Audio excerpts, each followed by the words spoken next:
नमस्कार, मैं टी मायर मुद्दा से एक बार फिर उपस्थित हूँ आप सभी के सामने एक नई वीडियो के साथ। आज की वीडियो में हम ताली शादी चूर्ण जो कि राज्यक्षमा और कास्ट चिकित्सा या इनसे रिलेटेड जो कास्ट रोग है उससे रिलेटेड एक बहुत ही महत्वपूर्ण एक योग है। तो सबसे पहले कि चूर्ण होता क्या है, तो चूर्ण के लिए श्लोक आया है कि अत्यंत शुष्कम यत द्रव्यम सुपिष्टम वस्त्रगालितम तच्च चूर्णम, यानी अत्यंत शुष्कम जो ऐसे द्रव्य, हमें किस प्रकार के द्रव्य लेने हैं जो कि साफ़ हों और उनको साफ़ करके जो अत्यंत शुष्क हों यानी सूखे हुए हों, बिल्कुल सूखे हुए, उनमें मॉइस्चर कंटेंट नहीं होना चाहिए ताकि वो ईजिली वो पिस सकें। और उनको क्या कर रहा है, यत द्रव्यम सुपिष्टम वस्त्र गालितम, उनको किसी भी खरल के माध्यम से, ग्राइंडर के माध्यम से, इमाम दस्ते के माध्यम से उसको कूट लेना है। और कूटने के पश्चात उसे क्या करना है, उसका वस्त्र गालितम में उसे वस्त्र से हमें छान लेना है। और आज के टाइम में हम सीव यूज़ करते हैं छानने के लिए, जैसे आटा छानने की छन्नी होती है इसी तरह की सीव होती हैं, तो हम उनका प्रयोग करते हैं। लेकिन पहले क्या बताया था, पहले उसको वस्त्र के द्वारा हम उसको छानते थे। तो इस तरह से जो बनेगा उसको हम क्या बोलेंगे, जो कल्पना बनेगी उसको हम चूर्ण बोलते हैं। तो ऐसा जो पौराणिक या फिर हम कहिए कि क्लासिकल टेक्स्ट में जो लिखा हुआ है वो इसी प्रकार दिया हुआ है। तो आज हम ताली शादी चूर्ण के बारे में देखने वाले हैं। ताली शादी चूर्ण में मुख्य कौन कौन से कंटेंट हैं उसके लिए मैंने एक निमोनिक प्रिपेयर किया हुआ है कि ताली मारकर सुनो पीपल के वंश हुआ TES। ठीक है, इस तरह का है, यानी ताली मारकर सुनो से ताली से तालिश पत्र, फिर है मारकर यानी मरिच, सुनो से शुंठी, पीपल के वंश हुआ पिपली, वंशलोचन हुआ TES से है हमारा त्वक, एला और शर्करा। तो हम देखते हैं कंटेंट क्या क्या है। सबसे पहले तालिश पत्र, तो मैं आपको यहाँ दिखाना चाहता हूँ। मैंने अभी ये खाली आपको दिखाने के लिए मैंने इनको थोड़ी थोड़ी मात्रा में लिया है।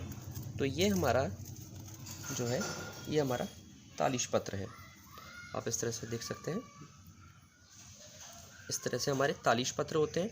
तो हमें ताली शादी चूर्ण के लिए हमें क्या लेना है, हमें तालिश पत्र लेने हैं।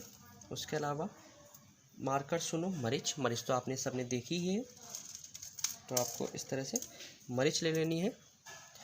मरिच के बाद शुंठी यानी हमारी जो सौंठ होती है शुंठी, हमें उसका प्रयोग करना है। पीपली, छोटी पीपल लेनी है हमें, ये हमारी छोटी पीपल, हमें इस तरह से इसको यूज़ करना है। उसके अलावा वंशलोचन, ये हमारा वंशलोचन है। वंशलोचन का प्रयोग इस योग में होता है। वंशलोचन कास आदि की काफ़ी सारी योग में इसका प्रयोग हम करते हैं, तो ये हमारा वंशलोचन है। उसके पश्चात त्वक, एला और शर्करा, तो ये हमारी त्वक है, दालचीनी जिसको हम बोलते हैं, त्वक इसका हम प्रयोग करते हैं। एला यानी इलायची, हमने यहाँ पर इलायची भी ले ली है। और इसके अलावा शर्करा, तो शर्करा के लिए हम यहाँ पर हमने जो धागे वाली हमारी मिश्री होती है हमने उसका प्रयोग किया है। तो ये तो मैंने आपको सिर्फ दिखाने के मात्र के लिए ही कि आपको किस तरह का ये द्रव्य होते हैं ताकि आपको पता लगे, इसलिए मैंने आपको ये दिखाया।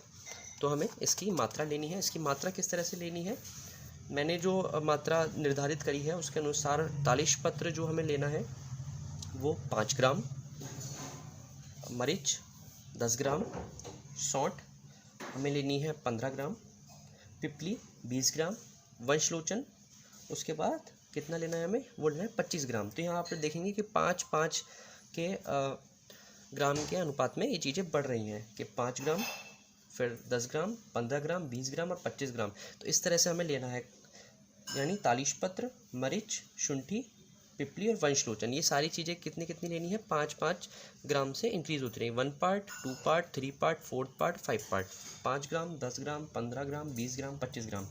उसके अलावा जो हमारी TES यानी त्वक, एला और शर्करा है उसको हमें किस तरह से लेना है, त्वक लेनी है 2.5 ग्राम, एला भी हमें लेनी है 2.5 ग्राम, और जो हमारी शर्करा है वो हमें लेनी है 100 ग्राम।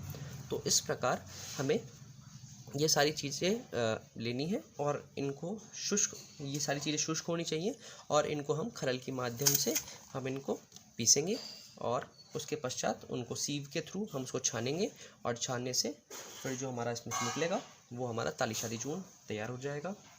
इसको अलग अलग औषधियों में के साथ में, अनुपान के साथ में, विभिन्न अनुपान के साथ में, अलग अलग रोगों में इसको हम चिकित्सा रूप से दे सकते हैं। आप इसको इस तरह से नॉर्मली नहीं लीजिए। हमेशा कोई भी आयुर्वेदिक मेडिसिन है उसको आप किसी न किसी चिकित्सक के ही कंसल्टेशन के थ्रू लीजिए, क्योंकि ये जो हमने वीडियो बनाई है ये केवल एक प्रैक्टिकल पर्पस से बनाई गई है कि किस तरह से चीज़ें होती हैं और उसमें क्या क्या कंटेंट होता है। इस प्रैक्टिकल माध्यम से हम किसी अभी को भी हम ये नहीं कहेंगे कि आपको कास है तो आप इन चीज़ों का डायरेक्ट सेवन करें। अगर आपको कास है आप डॉक्टर के पास जाइए, कंसल्ट करिए, वो आपको अगर रिकमेंड करते हैं तब आप इन चीज़ों का प्रयोग करिए। तो इस प्रकार ये हमारी सारी चीज़ें तालीशादी चूर्ण के लिए हमने यहाँ पर दिखाई हुई है। अब इसको हम खरल में लेकर इसको हम पीसेंगे और इसको उसके पश्चात हम इसका चूर्ण बना लेंगे। चूर्ण बनाने के पश्चात हम इसका प्रयोग एक एयरटाइट डब्बे में करके इसको रख देंगे। तो इस वीडियो में हमने बेसिकली इतना ही था कि किस तरह से हम कौन कौन से चीज़ें होती हैं और उसका चूर्ण किस तरह से बनाते हैं। अगर आपको हमारी वीडियो अच्छी लगी हो तो कृपया लाइक शेयर सब्सक्राइब करना ना भूलें। धन्यवाद।